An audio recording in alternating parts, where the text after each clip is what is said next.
Good afternoon. I'm Duane Gordon, CEO of Community Shares of Greater Cincinnati, and welcome to our second installment of the Community Shares Margaret Fuller Lecture Series. For 26 years, Community Shares has served as the region's federation of social and economic justice charities, environmental organizations, and animal welfare agencies. We partner with these grassroots organizations on the front lines, working to create a more just, equitable, and environmentally sound community for all of our residents, but especially our most marginalized populations. We provide our member charities with capacity building training, advocacy, fundraising assistance through workplace-based federated campaigns, and mentorship. In other words, connecting communities by sharing. More information, including how to donate to support this vital work in our community, is available on our website, cintyshares.org. Margaret Fuller was a lifelong social justice advocate in the Cincinnati area, and when she passed in 2014, left bequests supporting several of her favorite social justice charities, including Community Shares. We named our major donor circle in her memory, and about a year and a half ago, when the pandemic began, opened the Giving Circle's annual speaker event up to the general public as we transition to this virtual format. Last year, we launched a more frequent gathering on a quarterly basis with the goal of spawning conversations in our community on difficult social justice topics. Our first installment in November focused on challenges faced by Cincinnati's LGBTQIA communities, and today's discussion centers on the efforts of several major employers in diversity, equity, and inclusion. Future sessions will likely include examining racial bias in law enforcement and the criminal justice system and local impacts of climate change. We hope that you are able to join us again in those future quarterly sessions. We're pleased to welcome back as our moderator, Kyle Inskeep, co-anchor of Local 12 News. Kyle has a list of questions to pose to our panelists this afternoon, but if you would like to add a question, please utilize the Q&A function on your Zoom controls. And if we have time remaining toward the end of the program for audience questions, we will consider those that were submitted using that method. Thank you again for helping us out, Kyle, and I'll give you the floor right now. All right, Duane, thank you so much. And I just want to reiterate, this really is a dialogue. And so even if you are in your office watching, if you're at home, if you're on your couch, wherever it is, please submit questions, because I'm sure these incredible panelists are going to say something that is going to spark a question within you. And feel free, once again, to send those questions, submit them so I can ask them, and we can take advantage of the knowledge, the wealth of knowledge that we have on this panel here today. So I want to say welcome to the second edition of the Margaret Fuller Lecture Series. My name is Kyle Inskeep, and it's an honor and a privilege to host this discussion centered on diversity, equity, and inclusion, and specifically DE&I efforts of some of our region's largest employers. We're going to hear this afternoon from several esteemed leaders in this field about the successes their respective companies are celebrating, but also the circumstances that can make their work challenging at times. And I am sure that all of them can tell you, and will tell you this afternoon, that it can be very challenging at certain times. So this afternoon's discussion is actually going to be broken into two different sections. In the first, I'm going to directly ask each panelist an individual question related to their specific organization. And then in the second portion of the program, I'm going to ask the entire panel several open-ended questions that we hope will spur an honest and vigorous examination of DE&I issues that they are facing. So now, let's welcome our wonderful panelists. Their full bios may be found online at cincyshares.org. And we want to say that we so appreciate them for taking time out of their busy day here to join us. So thank you guys so much. So our panelists today, we have Ms. Stephanie Smith, who is the Senior Vice President and Chief Inclusion and Diversity Officer at Fifth Third Bank. We have Mr. Tim M. West, who is a DEI consultant and Senior Managing Director of Teach for America's LGBTQ Community Initiative. Next, we have Ms. Vasanthi Chalasani, who is Vice President of Next Generation Sales Services in IT and Global Business Services. at Procter Gamble, and she is the leader of P&G's Asian Pacific Association. Next, we have Ms. Bleuzette Marshall, who is the Vice President for Equity, Inclusion, and Community Impact at the University of Cincinnati. Go UC. We were all hoping you would make it to the national championship, but we're still happy, okay? We're still happy. And last but not least, we have Joe Allen, Chief Diversity Officer for GE Aviation. So wherever you are, let's give them a virtual round of applause because we are so honored to be here with this incredible group on this afternoon. So I'm going to begin by asking a question to Stephanie. And Stephanie, I know at Fifth Third, you all put inclusion before diversity. Can you explain why that's so important for your business and how that informs the bank's inclusion and diversity strategy, kind of broad picture as a whole? Sure, Kyle. At Fifth Third Bank, we understand that inclusion is critical to facilitating greater diversity and embedding diversity across the organization. Quite honestly, inclusion just means, in its pure sense, it's including others or being included within a group or structure, regardless of your race, gender, ethnicity, religious beliefs, and other like factors. So if you don't have inclusion, if you don't have an ability to have your voice heard, if you don't have an ability to have a meaningful seat at the table where you can share perspective, then what we have is a room full of different people, but not of different ideas. So at Fifth Third, we believe that inclusion should come first, because if you have an inclusive environment, then diversity is a natural in an environment where different opinions, views, and perspectives are valued and respected. How do you create an environment where people feel like, regardless of who I'm in a meeting with, if it's the CEO, if it's my colleague that sits next to me, that I can speak up and know that my opinion is going to be valued, even if it's different than what others are saying? Because I think that's where the real work begins, right? Yeah, and then that's the toughie. That's the ongoing work. You don't ever finish inclusion and diversity. You're never done, because just as we have to, change is the only constant, it's the only constant here. But the reality is that the way that you create this culture is communicate, communicate, communicate. You have to share with your employees, you have to share with your customers, and you have to share with your community on an ongoing and consistent basis what your core values are. And here at Fifth Third, one of our core values is diversity and inclusion.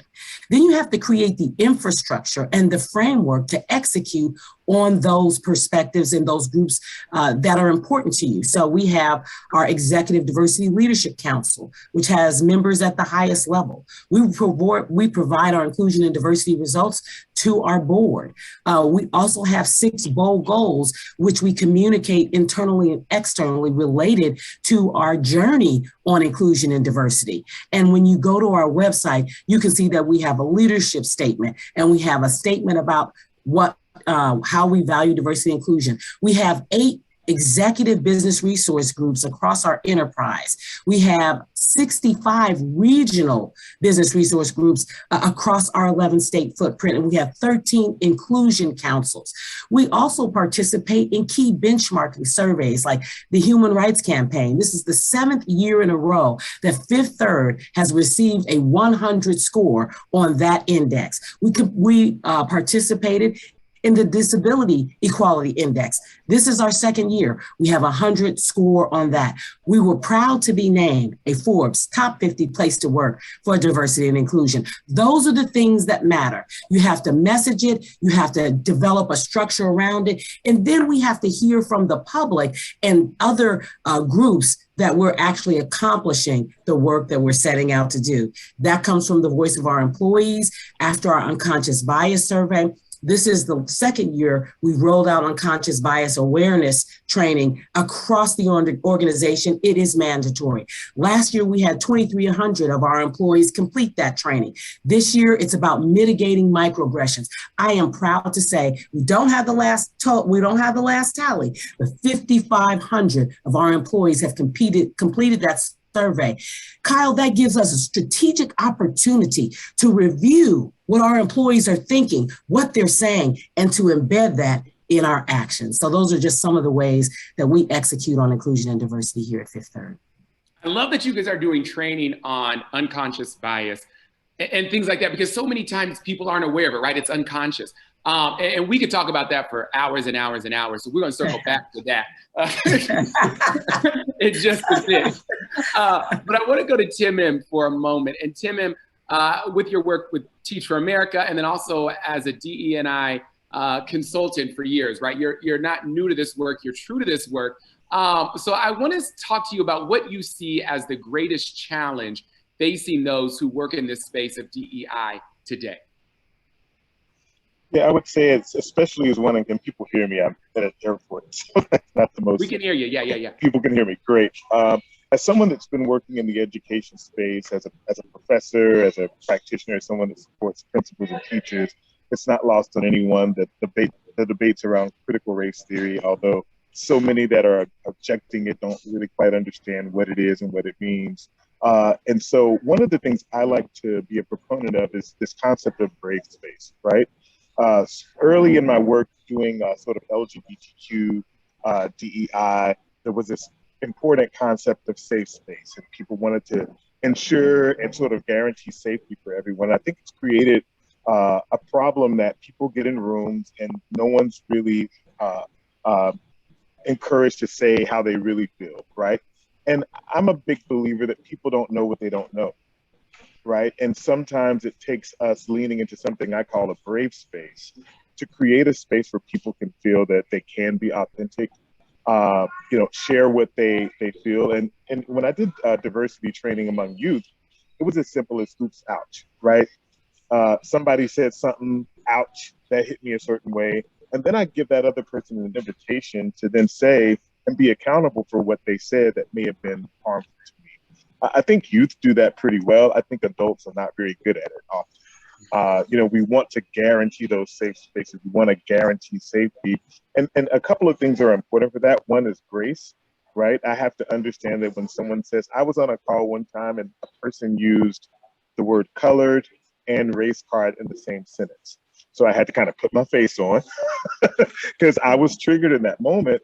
But I said, thank you for sharing those thoughts. And then we then went on to talk about and educate. Apparently she had been in a space where colored was not a problematic word to use in the place of Black, right? In her context, that wasn't a problem. And so I took that moment to educate her on that. And I think that she thanked me for that. And it's like, I really didn't know. So some of it was assuming that people have the best intentions and that they're willing to learn. I think so often that grace isn't available. I know in my own journey, I've messed up, right? I'm a queer person that used to identify as gay back in the 90s, and now there are all kind of sexual orientations and identities that I'm continuing to catch up on. And so it's really about humility also, right? We talk about cultural competence, diversity, competence, but let's also lean into cultural humility, right? What does it mean to understand that we're all learners in this realm and that there's something that all of us can learn, and we're going to get it wrong at some point. And I want that grace extended to me should I get that thing wrong as well. And I also want to invite other people into a space where we can assume the best intentions and move forward. So going off of that, when someone does get it wrong, like that is going to happen at some point, we should acknowledge that. How do you have that conversation, which is awkward in some instances? It can be uncomfortable for both sides, right? What is your advice to someone who is on here about having those uncomfortable conversations, whether you're on the side that has to call someone out, or how do you take that if you're the person receiving that constructive criticism? That's a great question. It's why relationship building is so important. It's like family members, right? Like if my brother says something that's offensive, I know how to pull it to the side and say, bro, like, we might want to think about that. It's hard to do that with someone you don't know. And I think that companies and organizations often, they do the trainings, they have the conversations, they give people the language and the terms, but they're not doing things in their organizations to build relationships. I think that accountability is love. We talk about cancel culture, but often cancel culture is accountability culture. And if I love someone, I want them to show up in the world in the best way possible. I don't want them to be the culprit for offending someone or coming off in a bad way. And so that corrective piece is really, hey, I love you enough to want you to actually be seen in a good light and do the right thing and be seen as someone that is inclusive and open to other opinions. And so I think that's a big part of it. We can't have DEI work happening without the strong relationship buildings, because I'm more likely to hold someone accountable and they're more likely to listen to me if we have a relationship. If it's a stranger, it's kind of like, well, you know, that could be awkward, right? It's not as awkward when you know that person. And I can say, you know, I think you're a better person than that. So I want to actually offer a different way to approach that or say that. Wonderful, wonderful. Thank you, Tim M. I want to go now to Vasanthi. And when I think about P&G, your employer, I think about one of the most socially conscious workplaces, not only here in Cincinnati, not only in the US, but really across the world. When it comes to diversity, equity, inclusion, when it comes to anything, right? So talk to me about the strategy of making P&G this place that believes in equity, that believes in inclusion, and how you guys really bring that to life. And maybe it's a messaging thing, that's why everyone knows about it, but talk to me about that. That's a great question. So Kyle, I'll tell you that for P&G, we actually, we have evolved from diversity and inclusion to equality and inclusion. I'll share a little bit about why.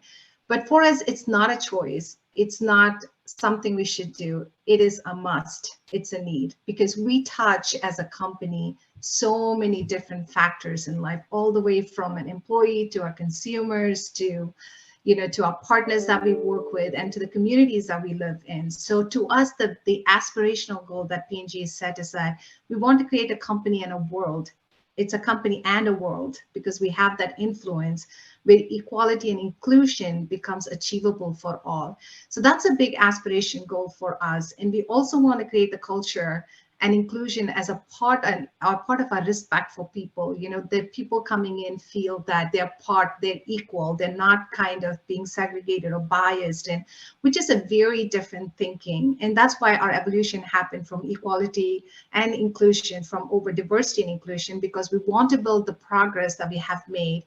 We want to make sure the equality sets a higher standard, it delivers a bigger impact, it accelerates progress and makes everybody equal and being aspiring to what they want to do and be able to grow. So that's a completely different way for us to really accelerate, not just within P&G, but also in the communities. So with that, we have a very good strategy across our 4 pillars. The first one is employees. And I think this is very important for us. As much as we want to serve our consumer, we want to have diverse employees because we want to learn from them. We want to leverage them to help us educate about our consumer, which is a completely different way to think about it, right? There's so much power in that. Our brands, and you know, our brands has such a broad reach and is the most trusted brand in the world. So that platform that we have, and how do we leverage that platform to influence, you know, being able to talk about biases through our advertising, being able to touch the platforms that we can reach and be able to, get, crisp our messaging. So we have become so much more conscious as a company. How do we use this power and the money that we spend on the media, and lots of examples there. The third one is our partners. And, P&G has so many different partners that we work with, right? And we can influence a lot of it. It's not just the partners and the suppliers that we work with, but also the customers, the partnership that we have with big companies like Walmart's and the Kroger. So that partnership of really being able to influence becomes a big play, and we can do so much more as a company and reach kind of the platform within the world. And then the last one is the communities we live in. And I think it's very important for us to play a bigger role. So, you've seen this year, even, as an APA, we sponsored the Asian Food Festival in Cincinnati. Boston is another big location for us. So the places where P&G has a bigger footprint, we try to influence and be part of that community, not just from an AAPI, but from an AAL and other aspects of things that's happening.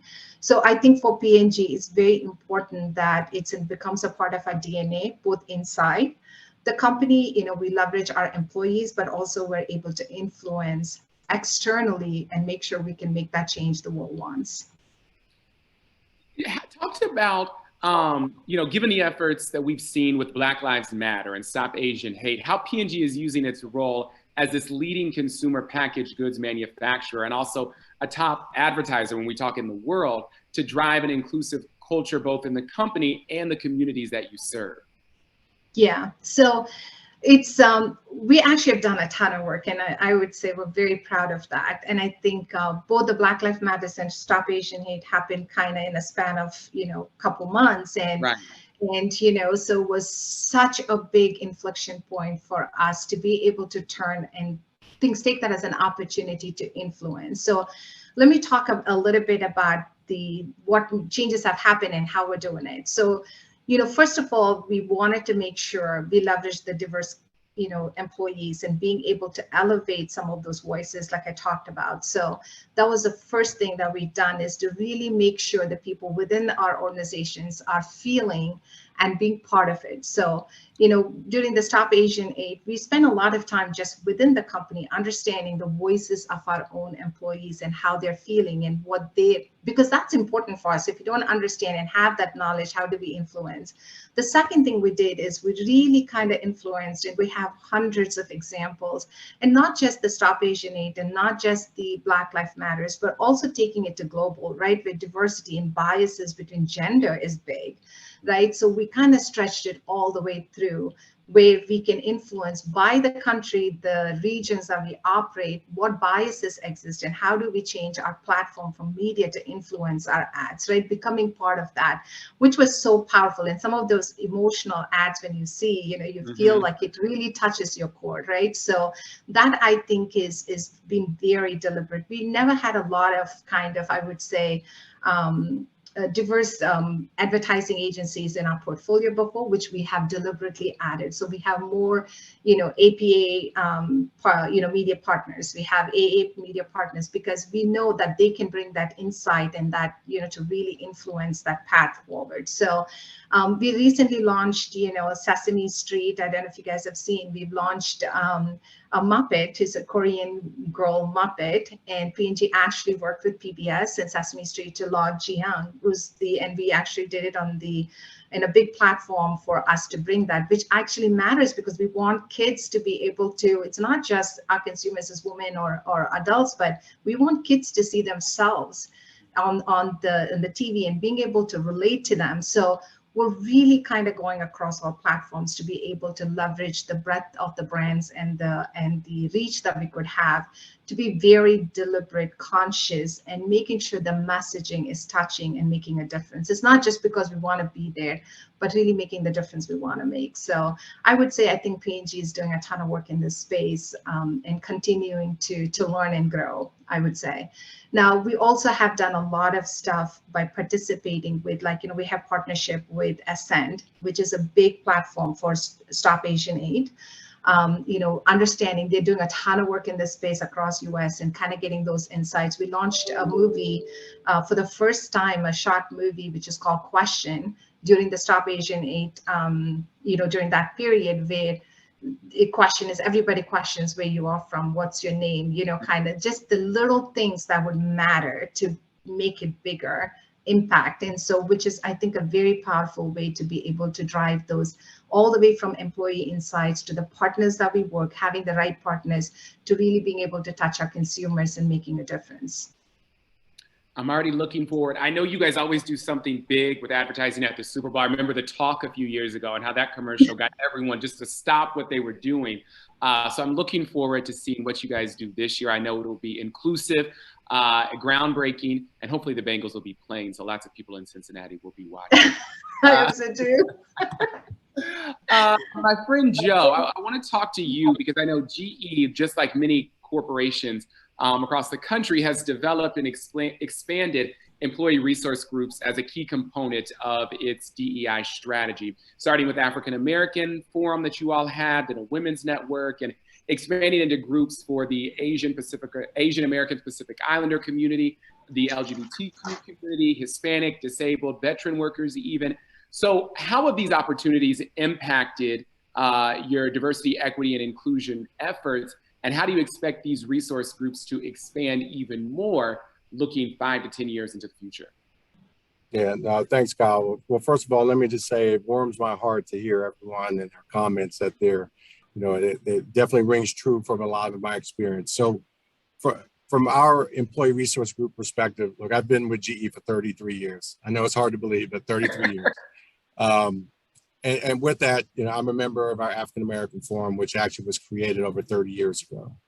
And 30 years ago, it was an opportunity where we had a very large company. At that point in time, we were probably the largest company in the world, 300,000 employees, and it made a very large company smaller when you think about our diverse population. And so it gave us the opportunity to really have that network that was inside, that was built towards a certain affinity that we may have. And so it's something that served us well.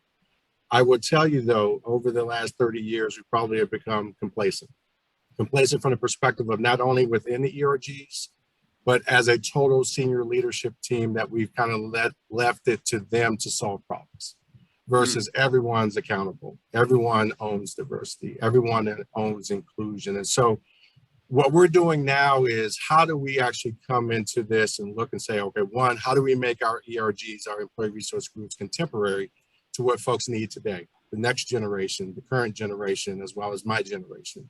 What is it that we need for them?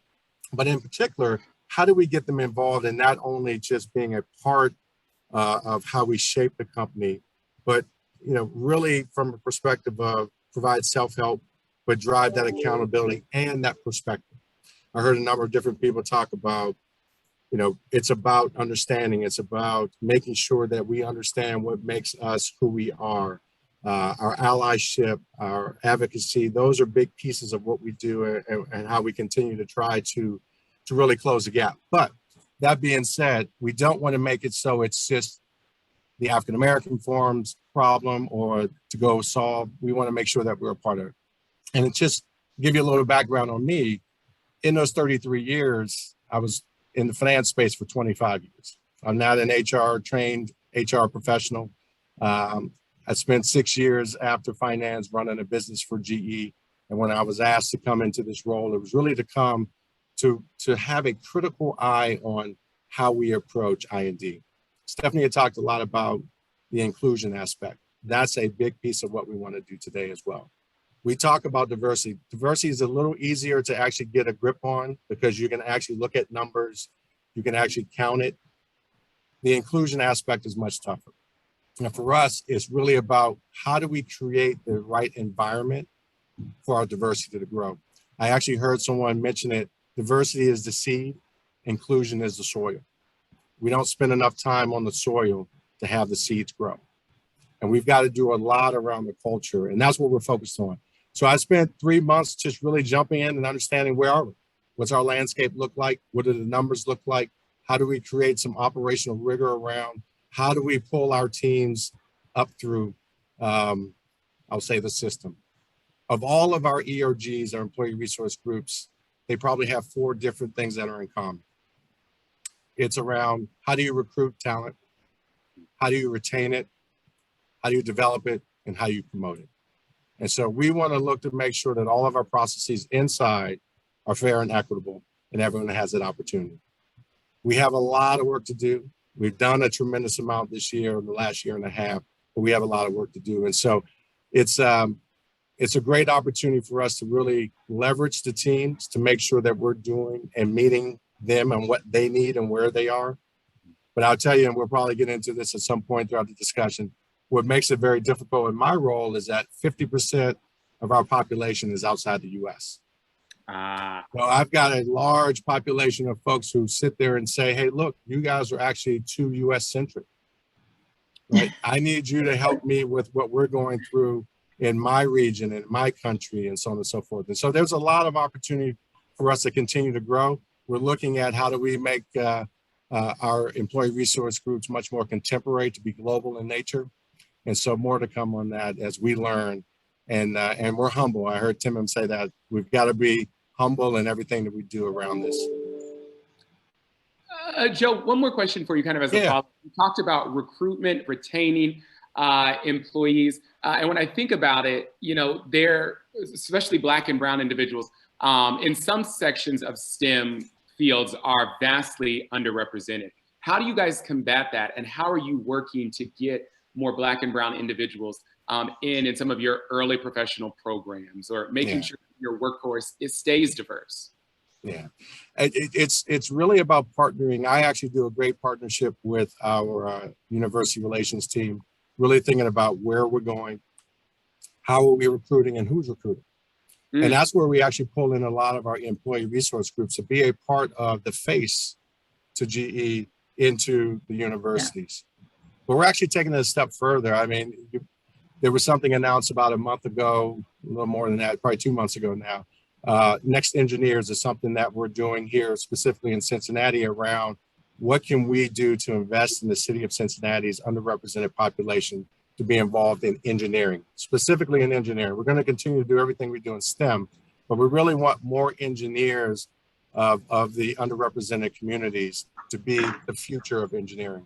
You know, when we talk about the design of what the future looks like in the world that we can create, we want those diverse perspectives to be there at the drawing board. And so we're focused on what can we do in the community? What can we do to make sure that we're reaching not only the middle school, elementary, but we're actually putting money behind, hey, look, we want to actually create an engineering academy where we're partnering with the University of Cincinnati to help facilitate that, where we're actually going to pay scholarships for a number of students out of Cincinnati to go to college if they pursue engineering degrees.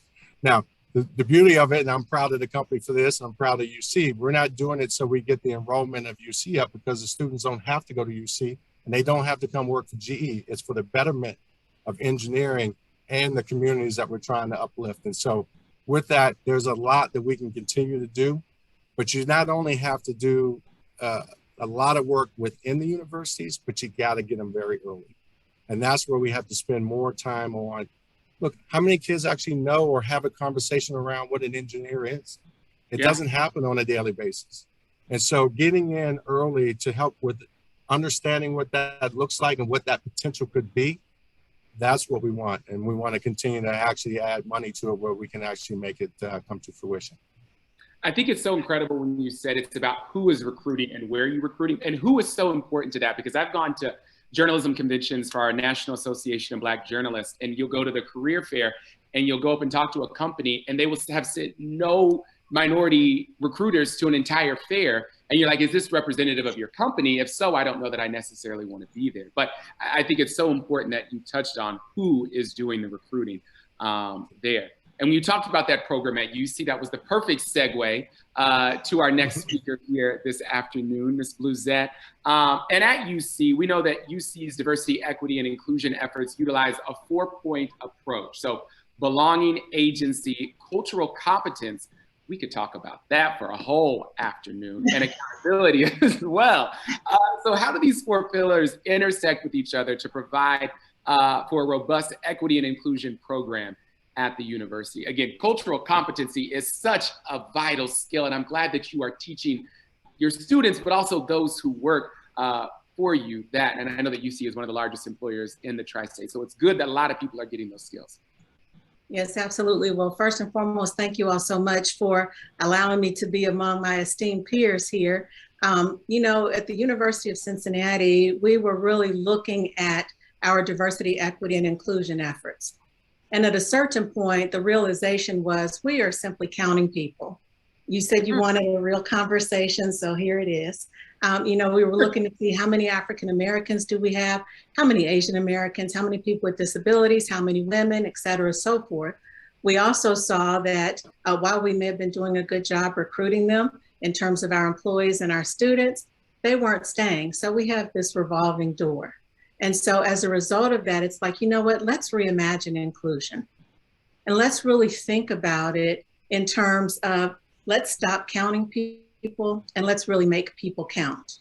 And so how do we do that? And hence you have the 4 areas of belonging, agency, cultural competence, and accountability. And when we talk about belonging, we're talking about the degree to which people feel supported, connected, valued, and respected.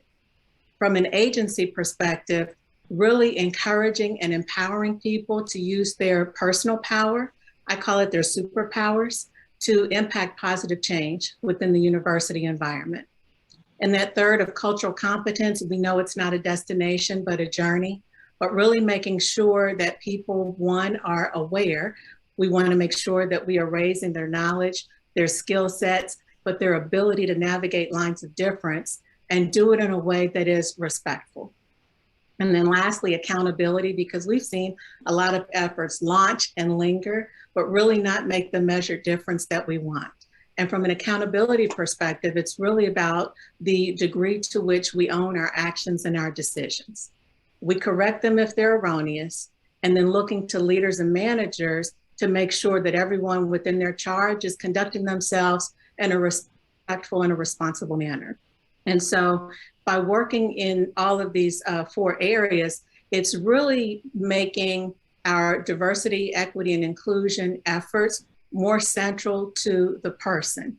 And it's not something that's abstract, that abdicates people of their own responsibility, but really it puts them front and center in terms of how are you creating inclusive environments? How are you helping to make sure that people feel that sense of belonging? When you see an injustice occur or someone being offended, do you turn a blind eye, or do you use your personal power and you speak up and you correct it, or you disrupt that behavior? You know, are you continuing your education to learn about different cultures, different individuals, different concepts, different constructs, so that you can be better equipped to be able to support those within your environment? And of course, lastly, are you passing the buck, or are you owning everything that's going on and really working to make a concerted difference and change within our university community? Besides just putting out those constructs and those concepts, we decided we want to measure it. So we created a UC Community Experience Survey, testing those 4 constructs for our employees as well as our students to really see how they're experiencing the university. And so we can look to see if students, based on demographic, are having more favorable experiences in terms of being treated by respect with their faculty members or with their colleagues. Are people standing up to disrupt disrespectful behavior? Do they know where to report incidents? We're also asking people, you know, do you feel that you have a sense of cultural competence? And believe it or not, everyone says they do. But we also know that there are still some missteps that occur in our environment. And so we work to be able to address that and correct that. But long story short, we believe that if you have this environment that is inclusive, where people can bring them their best selves, do their best work, uninhibited by any dimension of diversity, they will be able to collaborate, they'll be able to create, they'll be able to compete in a global society. And here lately, I've been talking about using those to be able to heal our global society, because we have a lot of rifts there. But also, they'll be able to use that knowledge and the expertise to really assist with our recruiting and our retention efforts, because once you have this inclusive environment where people really can grow and thrive, it will be a magnet to attract other top talent to the university. And as we were talking about the work in industry, you know, we know that we are a pipeline for industry. And so it's part of our responsibility to reach deep into our educational system to really help to groom and prepare young minds, not only for the university experience, but to help prepare them beyond the university into whatever their chosen professions are. And so that's just one of the ways that we utilize the 4 constructs. So UC, as we all know, is an educational institution, and working with students is different than working with adults, right? Even though adults can sometimes act like children themselves. So we're gonna be real this afternoon, right? So we're gonna be real. So what are the challenges that come with doing DE&I work with a younger population, right? And I would honestly sometimes like to think they're a little more impressionable. And to me, it seems like the younger generation is more open to this idea of everyone being treated equitable. Do you see that? Absolutely. So I find it fascinating because, you know, the constant change within the university really is primarily within our student population, whereas each year we're getting about 8,000 new members of our community, right? And so, you know, you have this window where you've taken people so far, and after a while, everybody's getting it and they're working. I shouldn't say everybody, we'll say majority of folks are on board. They want to be treated with dignity and respect. And then you have new individuals that you're welcoming into your community. They're coming in with new ideas, new experiences. For many, this may be the very first time that they're encountering people who are different from them in one way, shape, or form. And so we know that historically, when you look at DE&I within the education space, it's been about access and opportunity for education, knowing the transformational benefits that you can have and the transformative life experiences that you can have from a college experience. It's also really been about that cognitive complexity that interacting with people who are different, learning about different cultures can bring to you. But also the other aspect is now you have folks who are coming with different ideas of how things should be done, what should be expected. And I actually believe that the students who are coming now are even more sophisticated than we've had in the past. We also have students who have a more activist lens and framework and really being able to call out injustices, not only within the university community, but society at large, and really leaning onto and into the university to really make sure that we're stepping up our game to work to address any of the inequities that we are seeing and experiencing. Yeah, these kids today, they do not play. If something is wrong, they will call you out and they put it on TikTok, Instagram, and what. I don't know if you've seen what they were doing at Howard, because they weren't happy with the living conditions at some of the dorms there, and they felt like it was wrong. And I'm not super read up on it, but they were all over multiple news sites because they were holding, sit-ins outside the university. And I was like, they didn't come to play. Like, they will call you out if you're wrong now. They will call you out. And that's where that accountability becomes so important. Right, you have to be able to realize that, okay, maybe some things we thought we were doing well, they may not have been as impactful as we thought they were, and how can we be open to taking another look and seeing how we can continue to be better as an institution. All right, so we have finished the formal question point of this discussion. We have about 15 minutes left. I could talk to y'all for hours, so I got questions that I can just come up with. But to those of you who are watching, if you have a question, please put that in the chat and I will ask. And I guess my first question in this kind of open-ended portion is, what's the hardest part about doing this work for you all on a day-to-day basis? I know it can be taxing mentally, I'm sure, but do you face any roadblocks within your organizations, or maybe some people not wanting to buy in fully to this idea that equity and inclusion should be important? Yeah, so Kyle, before I answer the question, I just wanted to add something to kind of Bleuzette's comment on the university. So this is my personal experience, and I want to give credit to UC. My daughter went to a private school all her life, so diversity was not there. She was the only brown kid, and maybe few others there. And just first semester at UC, her perspective has changed completely on how she looks at it. So I do want to give lots of kudos, and I think as a parent, I can see it. So the other important point you made, which is so important for corporate like us, is that these are the kids who are our future workforce. So what you guys are doing to create, and Kyle, to your point about, our kids are fearless, they'll say what they want, but being able to channel that energy to think things differently is definitely going to pay off for us as a corporate organizations, because, these are our future workforce that are coming into us. So just thank you. And Kyle, to your question, every day is a challenge, and there's a lot to be done in this space within both the corporate as well as the society. So I think for us as a P&G, it's a continuous education and being able to create. You can't do it all, but be very focused on where you want to play and what are the key things that matters, right? We'd say diversity beyond numbers. So if we want to stop looking at numbers, yes, numbers is important. Everybody has a scorecard which drives kind of the top down. But what matters is the change that we can drive to make sure that every employee in the company is feeling valued and being seen that they have the equal opportunities, right?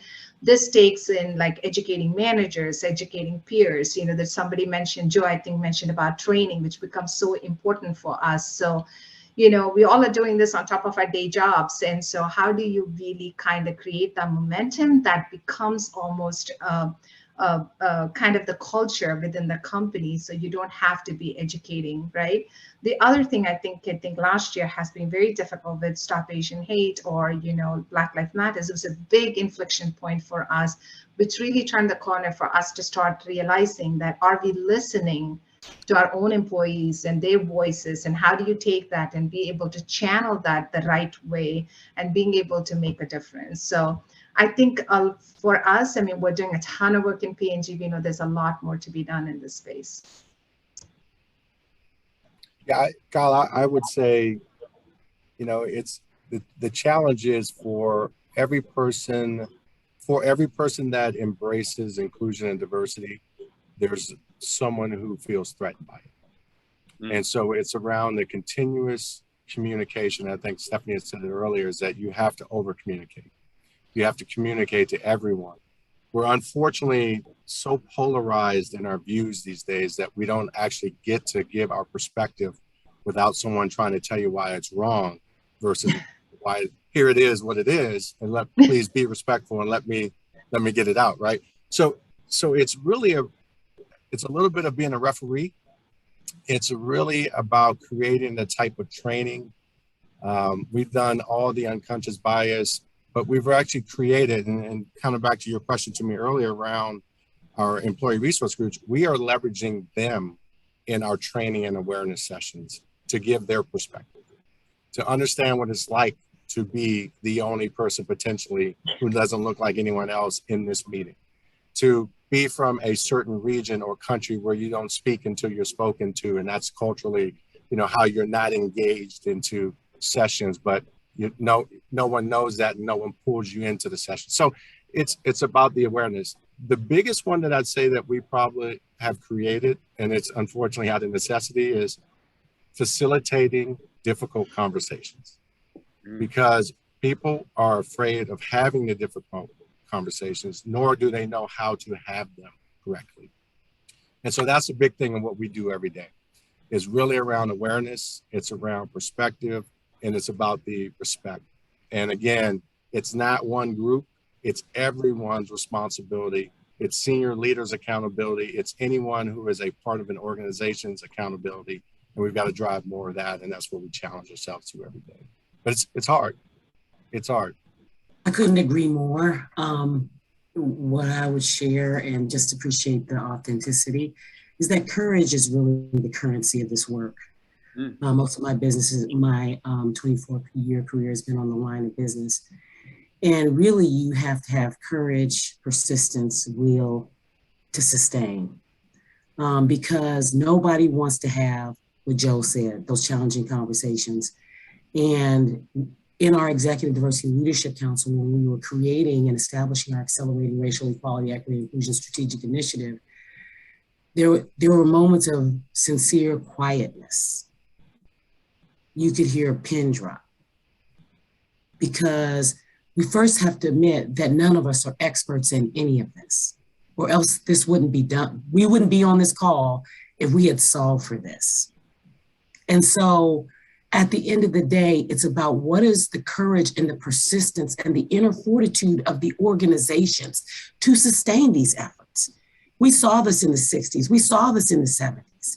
Appreciate Joe saying, yeah, GE was close to it and got away from it. Love Bleuzette saying, you want to hear the truth? We were counting people, we weren't counting results. At the end of the day, Fifth Third is number 10 out of 5,000 financial institutions. Only 10% of financial institutions out of those 5,000 are reporting to the CFPB about their diversity inclusion efforts after the legislation in 2010 and 15 that's asking us to do it voluntarily. We have to be open, honest, and then we have the courage and the persistence and the creativity to come up with the solutions that we need. To your point, two things that I think have been beneficial for our organization, because as representatives of inclusion and diversity, people get tired of listening to us too. So it's not just important that we hear the voice of our ERGs, Joe, Bleuzette, Vasanthi, but it's important for the executives to hear the voice of our employees, or else it's all Stephanie's perspective. You're right, it is not my idea, because I tell you what, in 2020, I had quitting on my mind. because I have done, this is my 8th position in this organization. I can do something else. At the end of the day, though, we took the information from our African-American BRGs. We took the information from all of our business resource groups. We established a 3-year listening strategy for our employees. We did unconscious bias awareness where we're getting feedback. We did talk to our Black consumers. We did create all these opportunities for us to hear what is it that our customers, communities, employees, and stakeholders want? What do they want? Because at the end of the day, when our names are no longer on the placards of DEI, IND, DNI, or whatever we want to call it, will the change have taken place? And what I tell people is you can't evaluate Stephanie and our work and Fifth Third in their work. We've got 5 to 10 more years before you'll really know what we did really mattered. Because it's got to stick. So I was the first director of supplier diversity, okay, in 2015.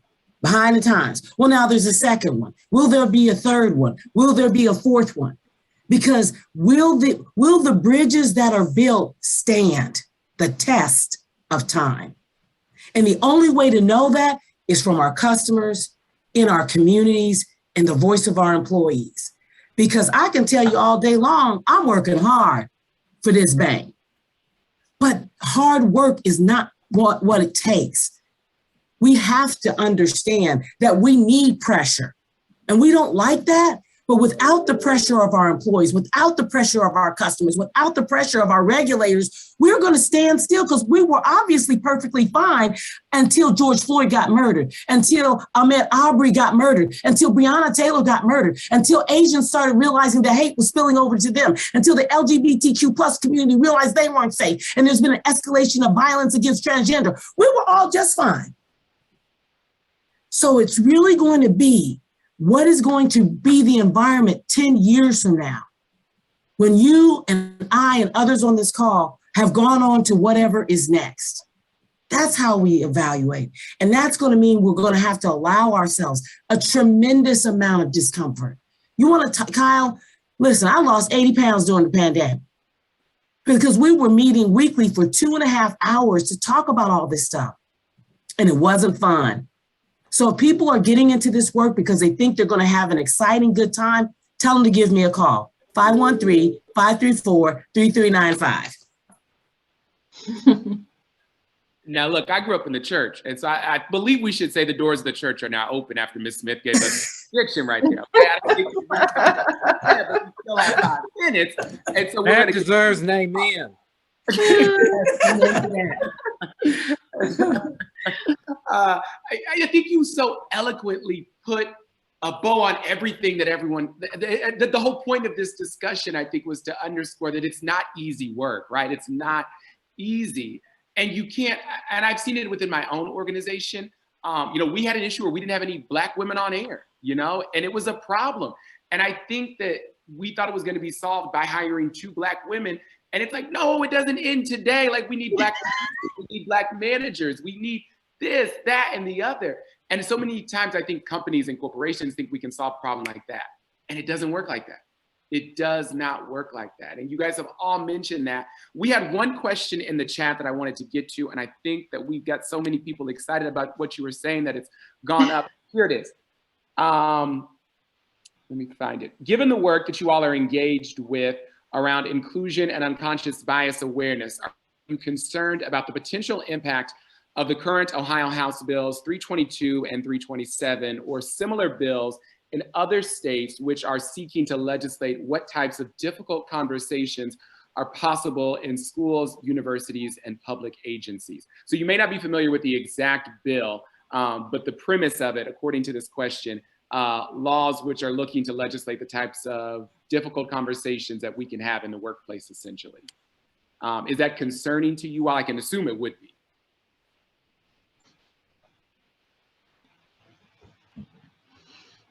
Okay, so I'll jump out there. The reality is this is grounded-based research in terms of how the brain works. We can't change that, it just is. It's about how people interact with each other, how we are shaped from birth through our family experiences, through life experiences, how the media may shape us in terms of how we will engage and interact with each other. And so I don't think that you can stifle conversation. It's just a matter of how do you have it and have it in a respectful manner. Moreover, it's really about understanding what people's motivations are when they are engaging in conversation. Is it really about having an open mind and a willingness to learn?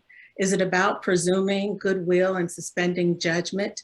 Is it about really just speaking your own truth so that you can bring awareness to other individuals, more so than trying to stifle conversation? Because when we don't converse, we end up in situations like we're in today, where something happens, people know it's wrong, but they don't have the language or the vocabulary to interact and to converse with each other in a way that would be meaningful, or in a way where they don't feel like they may come under attack because they might say the wrong thing. And so stifling conversation is the worst thing that we can do, because it puts us right back to where we are. I liken the work and what's happening in society to a heartbeat, where it goes up and down. And when something is happening, oh my goodness, everybody is so busy and there's a flurry of activity of calling it out and we have to do X, Y, and Z. And then, okay, that subsides and then it goes back down again until the next incident. Then everyone gets riled back up. The reality is, in my mind, is that we all need to stay at that heightened point, where we're all very extra vigilant. We are aware, we are intent, we are purposeful in all of our action to really make sure that we are eradicating any of the ills that are plaguing us as a society. And so with regard to legislation, you know, it's going to be what it's going to be. And hopefully those who are in advocacy positions will be able to determine what the right course of action will be and advocate for that. Wonderful. I could talk to y'all all day, and I don't have to work tonight, so I really could, but that's not the purpose of this hour. And I believe in keeping my word. I see Duane has logged back on here. Thank you guys so much for this afternoon. I have enjoyed this more than you even know. Well, I do want to say that if everyone, because this discussion is so vital and has gotten so real, if everyone's agreeable, we could continue for another 10, 15, 20 minutes if you would like to continue this discussion today. It works for me because I don't have to go to work. So yeah, it works for everyone. everyone. Good to stay on and keep talking. Maybe we'll do 2 or 3 more questions and then wrap up about 3:10, 3:15. Let's continue talking. Yeah, I'm curious for you all. The current world is so polarized, and a couple of you have spoken about that.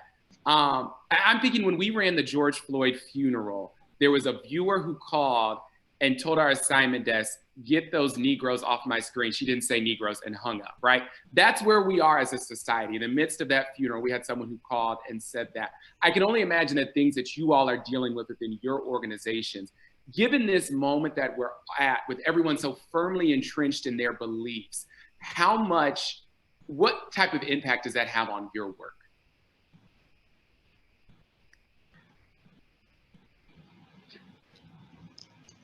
I think it's a good question. So we talk about microaggressions all the time, right? So it's a work environment, is corporate environments are very different. And somebody said early on, a lot of it is not intentional, but it's also ignorance.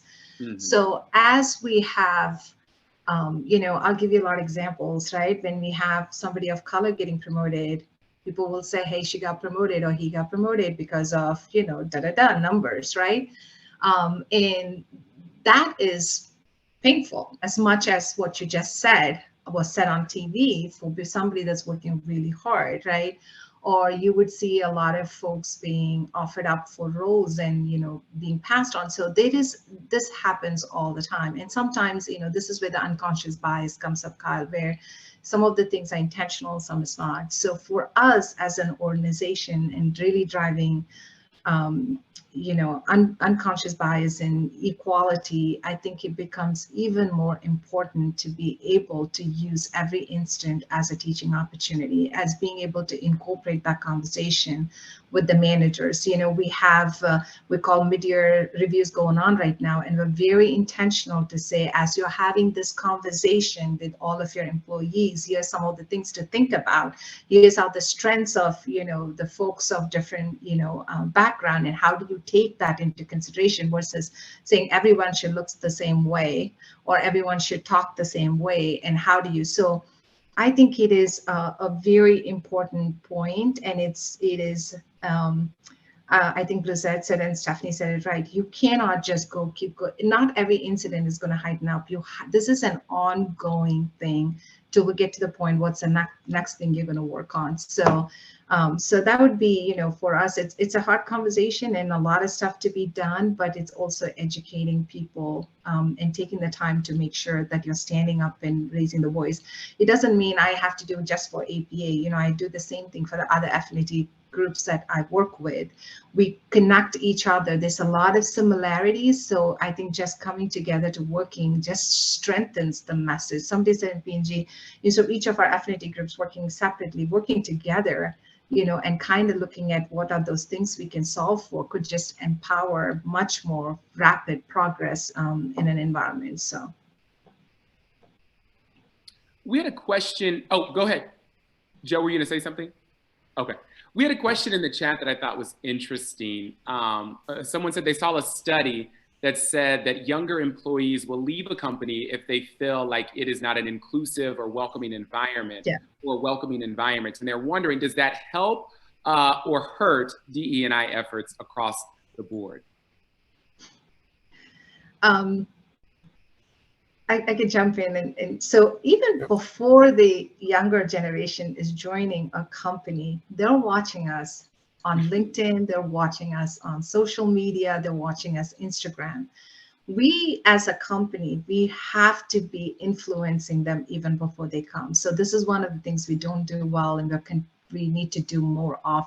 They want to see, I know my daughter in 5th grade, she told me, Mom, I Googled P&G for my research and only picture showed up at that point was just guys. Only guys work in P&G.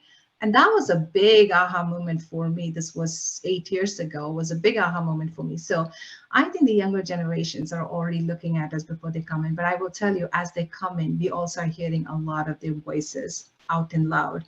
And they sometimes even struggle with, why are we having this conversation? We expect this to be this way. They're coming with a completely different set of expectations than, even trying to see that, we joined 20 years ago and we went through a lot of our own challenges to make sure that we have the passion to do what we're doing today. But for them, it should be, why are we talking this? This shouldn't be this way. So they're demanding a lot of the stuff that they want to see, and which is a big shift for us as corporates and companies to start thinking about and adapting as well. Yeah, and I would agree with Vasanthi. I would say that they keep us honest. To your point earlier, Kyle, they let you know. Oh, yeah. I can tell you, when I spend time with them talking about any of the DE&I activities, as soon as we get through that, they say, okay, let's talk about sustainability, right? Mm-hmm. So they're on top of what's current and what's relevant and what's the future for them. And so, again, when we think about our employee resource groups, what are we doing to contemporize them to what is needed for that population and the future population? So constantly thinking about the future and how we can continue to prepare ourselves for what's to come, as well as catch up. We got to catch up on a lot of things, but this group will let you know. The thing that I'm looking forward to, because I've engaged in the last year and a half, unfortunately, primarily virtually with everyone. I look forward to the day that we can actually be together and take some of that passion and that energy and put it back. But I would also say that for everything that they ask, they are there to do. They are the backbone when I think about our volunteers, any of the initiatives that we have around, like the Next Engineers. They are in the schools with the children. They are being, the role models and walking the talk. So it's great to collaborate with that group, and also want to make sure that we're listening to them and taking it seriously. After the death of George Floyd and Ahmaud Arbery, we saw a lot of corporations put out statements, and well-intentioned, I believe, but there was some pushback from some who felt like they were performative, right? How do you all work to make sure the work that you are doing in this space is not performative, but also not performative, but instead substantial and serious? Because part of it has to be educating people that you're doing it, right? And that's where the criticism comes in, that if this is performative. But how do you make sure that it's communicated to your employees and to the broader community that, hey, this is real, this is not performative? Because for some people it is, right? But the vibes I'm getting from all of you today is that is not the case. So how do you walk that fine line? I think that's a great question. And I would say that, you know, we too were planning to issue a statement. And as we were doing it, it's like, okay, why are we issuing a statement? I mean, we issue statements all the time. You know, let's not do the talk, but how are we going to demonstrate it through our action?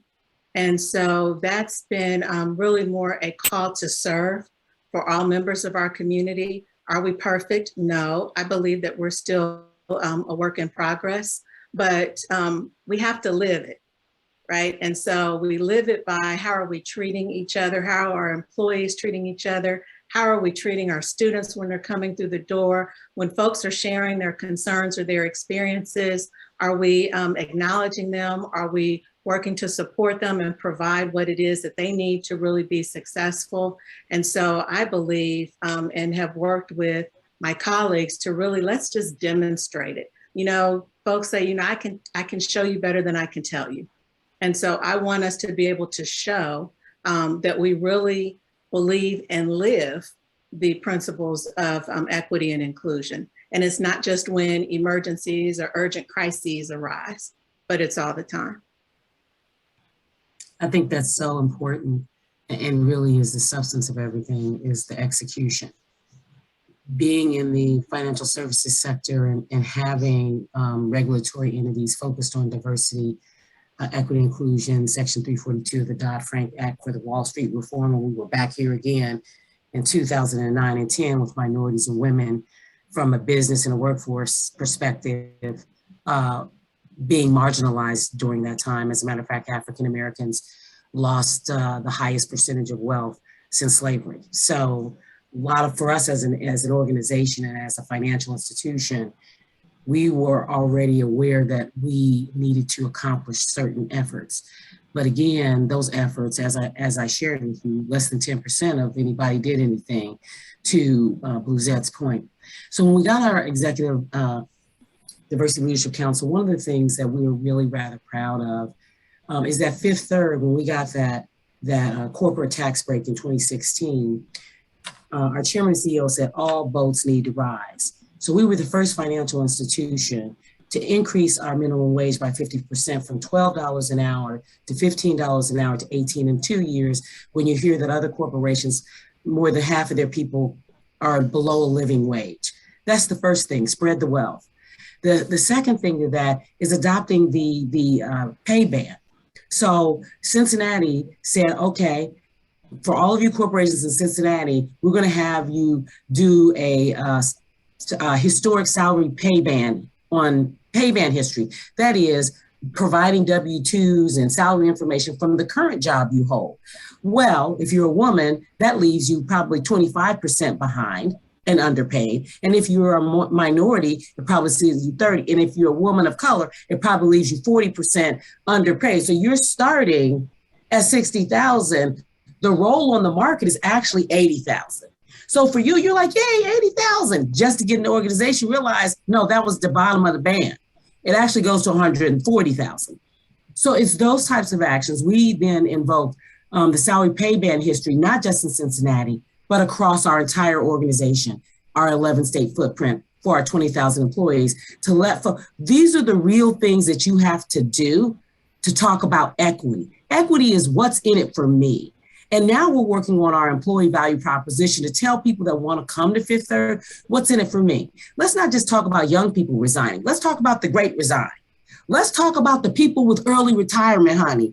That's your legacy, folks. Those are the people who are going to train the young people that really I understand that we have technology to do that, but here's the underlying credit philosophy. As an engineer, Joe knows that there are things that machines can do, but there are better things that people can do. So if you lose all of your legacy experts who have seen the iteration of this product over his 34 years and understand GE Aviation from various windows and perspectives, you're not going to have the acumen that you need at the end. We are a multi-generational organization with millennials leading the way. I think it's important that we have our chairman and CEO.